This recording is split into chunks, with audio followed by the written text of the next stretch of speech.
Hello, ഇന്ന് ഞാനൊരു മണി ബോക്സാണ് ഉണ്ടാക്കാൻ പോകുന്നത് കേട്ടോ. അപ്പോൾ ഇത് നെക്ക് ബാൻഡ് വാങ്ങിയ സമയത്ത് കിട്ടിയിട്ടുള്ള ഒരു പെട്ടിയാണ്. ഇത് അത്യാവശ്യം നല്ല കട്ടിയുള്ള ഒരു ബോക്സ്, അതുകൊണ്ട് പെട്ടെന്ന് നാശമാവില്ല എന്ന് വിചാരിക്കുന്നു.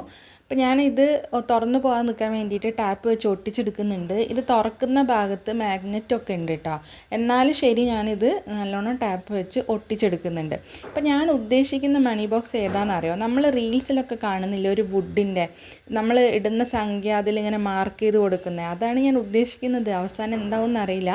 എന്തായാലും നിങ്ങൾ പറയും എന്തായി എന്നുള്ളത്. ഇനി ഞാൻ ഈ ബോക്സിൻ്റെ ഷേപ്പിൽ ഒരു A4 ഷീറ്റ് കട്ട് ചെയ്ത് എടുക്കുന്നുണ്ട്. ഒറ്റ വശത്ത് മാത്രമേ ഒട്ടിക്കുന്നുള്ളൂ.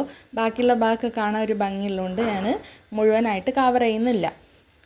എന്നിട്ട് ഈ ബോക്സിന് ഞാനൊന്ന് പെയിൻ്റ് അടിച്ച് കൊടുക്കുന്നുണ്ട്. എന്താ അറിയോ, ഈ A4 വെക്കുമ്പോൾ അടിയിലുള്ള ചിത്രം മേലോട്ടേക്ക് തെളിഞ്ഞ് കാണുന്നുണ്ട്. അപ്പോൾ അത് കാണാണ്ട് നിൽക്കാൻ വേണ്ടി ഞാൻ പെയിൻ്റ് അടിച്ചിട്ട് ഉണക്കാൻ മാറ്റി വെച്ചു.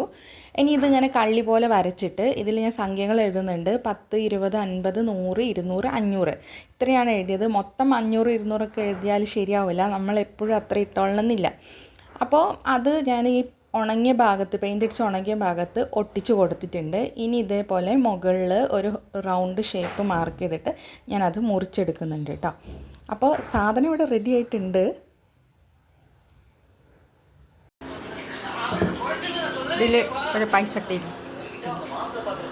ഇതിലുള്ള പൈസ ഇടണോ?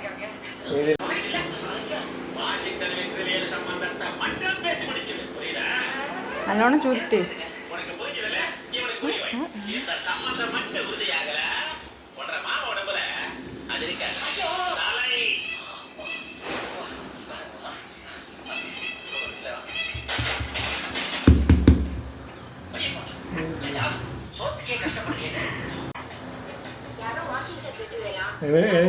നൂറില് ഏതെങ്കിലും ഒരു 100 ഇൻഡു ഇട്.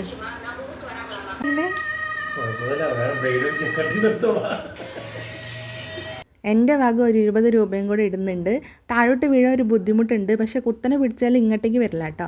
എന്നിട്ട് മാർക്ക് ചെയ്ത് കൊടുത്തിട്ടുണ്ട്. ഇതിപ്പോൾ നമ്മൾ വാങ്ങിക്കുന്ന ആ ഒരു സൈസ് അത്രയൊന്നും ആയിട്ടില്ലെങ്കിലും ഏകദേശം. ഇത് മണ്ണിൻ്റെ കാശിപാത്രമാണ്.